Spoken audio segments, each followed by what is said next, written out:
नमस्कार, मैं मनोज कुमार और आप देख रहे हैं मऊ 24 न्यूज। मैं बता दूं कि इस समय मेरी मौजूदगी मऊ जनपद के सदर विधानसभा में है और आज स्वदेश स्वाभिमान पार्टी की बैठक की गई।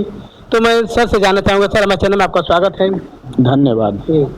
तो सर, जिस तरह से आपकी पार्टी के लोग जैसे सुनीता राजभर जी जो देवरिया की थी, तमाम लोग धीरे धीरे अभी जल्दी मधुबन के एक नेता निकल गए हैं, भाजपा में शामिल हुए हैं। तो किस तरह से आप अपनी पार्टी को किस तरह से देख रहे हैं? अरे भाई, जब सुहेल देव सम्मान स्वाभिमान पार्टी बनाया गया तब वो लोग नहीं थे। हमारे जो पार्टी के दल के फाउंडर मेंबर कल थे वो आज भी मेरे साथ हैं। ऐसा नहीं है कि हमारे दल के जो जिन लोगों ने दल को बनवाया है वो लोग आज छोड़ करके गए हों, ऐसा कहीं कोई बात नहीं है। सर, हम आपसे अभी मीटिंग में जब चल रही थी तो संबोधन में एक आप ही के नेता बोल रहे थे कि जिस तरह से मंत्री ओम प्रकाश राजभर जी लाल बत्ती लेकर चल रहे हैं, कल हमारी भी पार्टी गठबंधन में सरकार बनाएगी और हमारी भी पार्टी के लोग बत्ती लेकर चलेंगे। तो इंतजार करिए, जब इंतजार करेंगे तब ना। अभी सरकार तो बना नहीं है, अभी तो 7 से 8 महीना 9 महीना बाकी है। सरकार बनने दीजिए, हम लोग जिस गठबंधन में हैं और रहेंगे आपको बतावें, इंतजार करिए समय का। हाँ, भाजपा तो कह रही है कि इंतजार खत्म कर 2027 तक आपका सफाया रहेगा। कौन कह रहा है? भाजपा के लोग कह रहे हैं कि 2027 तक सत्ता से दूर रहेंगे ये लोग। अगर ईवीएम न मेहरबान हो तो 47 की बात छोड़ दीजिए, 47 की बात छोड़ दीजिए। 27 में पता नहीं चलेगा कि भारतीय जनता पार्टी कहाँ गई, किस खाई में गई। उनका बुलडोजर और भारतीय जनता पार्टी दोनों गंगा जी में चले जाएंगे। लेकिन तो वो लोग आप लोग आरोप लगाते हैं कि ईवीएम की बात करते हैं, वो लोग आरोप कर रहे हैं कि जब दो प्रदेशों में हमारी पार्टी गठबंधन हमारी पार्टी नहीं चुनाव जीती है, वहाँ ईवीएम नहीं खराब था। जब आज चुनाव हारते हैं लोग तो ईवीएम खराब बताते हैं लोग। आप चले जाइए, गांव के मतदाता के पास चले जाइए, किसी भी जनपद को उठा करके देख लीजिए, पूछेंगे गांव के मतदाता से तो आज के डेट में 70% लोग वर्तमान की सरकार से त्राहिमाम कर रहे हैं। वर्तमान की सरकार से लोग निजात पाना चाहते हैं, वर्तमान की सरकार को लोग हटाना चाहते हैं, बेरहमी से हटाना चाहते हैं। इसमें कोई संशय नहीं है। तो किस तरह से, जिस तरह से देखा जाए कि बसपा को समाजवादी पार्टी दूर भगाती है, तो किस तरह से गठबंधन करेगा? आने दीजिए, अभी तो इंतजार करिए, अभी तो समय है। अभी तो चुनाव होने में 8 से 9 महीना बाकी है समय। अब इतना जल्दी आप घबरा गए, इतना जल्दी घबराने से कुछ काम नहीं ना होने वाला है।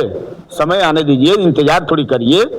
जब सबके गठबंधन का दौर चलेगा तो इंडिया गठबंधन का भी दौर चलेगा। उसमें ये थोड़े है कि इंडिया गठबंधन के लोग गठबंधन से दूर हैं, ऐसा कहीं कोई बात नहीं है।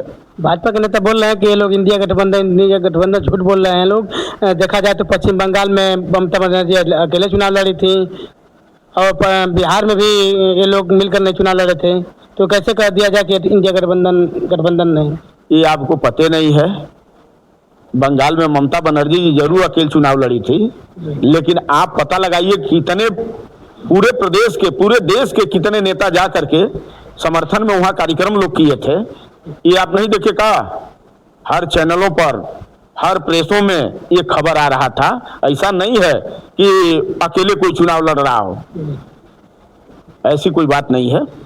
इस तरह से आप कह रहे हैं इंडिया गठबंधन समाजवादी पार्टी को लोग कहते हैं कि भाजपा के लोग कहते हैं कि जहाँ जहाँ चुनाव में गए हैं गठबंधन की, बिहार गए बिहार हारे, दिल्ली गए दिल्ली हारे, और अब पंजाब की बारी और उत्तर प्रदेश की बारी है। इंतजार करिए, हम बार बार आपको कह रहा हूँ, इंतजार की बात क्यों कह रहा हूँ? इंतजार करिए, उत्तर प्रदेश से ही भारतीय जनता पार्टी का बाजा बजेगा और पूरे देश तक बाजा बजेगा, ये देखिएगा। अब समय हो गया है, पूरा हो गया है। अत्याचार का भी समय होता है, बहुत अत्याचार हो गया, बहुत गरीबों का शोषण किया गया, बहुत गरीबों को लालच दी गई। अब गरीब इस सरकार से निजात पाना चाहता है। सर, हम आपसे बातें कर रहे हैं, जिस तरह से गैस और तेल पे महंगाई के अलावा जिस तरह से तेल नहीं मिल रहा है और गैस नहीं मिल रहा है, तो क्या कहना चाहेंगे? आप डीजल और गैस और पेट्रोल की जो बात कर रहे हैं, भारतीय जनता पार्टी के सरकार के कार्यकाल में 5 प्रदेशों का जो चुनाव हो रहा था, ये तेल का दाम उधरे बढ़ गया होता, चुनाव से पहले बढ़ गया होता, लेकिन इसका खामियाजा भारतीय जनता पार्टी को भुगतना पड़ता। इस नाते भारतीय जनता पार्टी ने इसको रोक करके रखी। चुनाव बीतने के बाद एक बार थोड़े महंगाई बढ़ा है। भारतीय जनता पार्टी की सरकार जब से आई है तब से लेकर के आज तक डीजल पर कम से कम 50 रुपया रेट बढ़ गया, पेट्रोल पर भी 60 रुपया बढ़ गया, गैस पर जो गैस सिलेंडर 14 के पहले 450 पौने 500 में मिलता था, आज उसी गैस सिलेंडर का दाम 1000 से लेकर के 1025 रुपया तक हो गया है।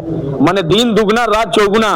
14 बरिस में जितना 65 बरिस में सरकार ने महंगाई नहीं लादा गरीबों पर, उतना कम से कम 14 बरिस में सरकार 10-11 वर्षों में सरकार उसको 10 गुना महंगाई बढ़ा दिया, ये जान लीजिए। तो हम आखिरी सवाल आपसे करना चाहेंगे सर, जिस तरह से पंचायत चुनाव को लगभग 2027 के विधानसभा चुनाव के बाद टालने की बात हो रही है, तो इस पर क्या कहना चाहेंगे? सरकार डरी हुई है कि पंचायत का चुनाव हम करा देंगे तो धरातल पर वैसे हमारा विरोध है, और पंचायत के चुनाव हम करा देंगे तो उससे विरोध का स्वर और बढ़ जाएगा। इसके वजह से सरकार डर करके चुनाव को, पंचायत के चुनाव को विधानसभा के चुनाव के बाद कराना चाहती है। चैनल को समय देने के धन्यवाद। धन्यवाद। तो आप जान चुके हैं कि पूरी खबर ये मऊ जनपद की है और सदर विधानसभा है, और स्वदेव स्वाभिमान पार्टी के राष्ट्रीय अध्यक्ष महेंद्र राजभर जी हैं, और इनसे हमारी बातें हो रही थी। ये बता रहे थे कि जो पंचायत चुनाव है वह सरकार डरी हुई है इनकी बात से, और ये बता रहे हैं, राष्ट्रीय अध्यक्ष बता रहे हैं कि आने वाला 2027 चुनाव गठबंधन का, इंडिया गठबंधन का होगा।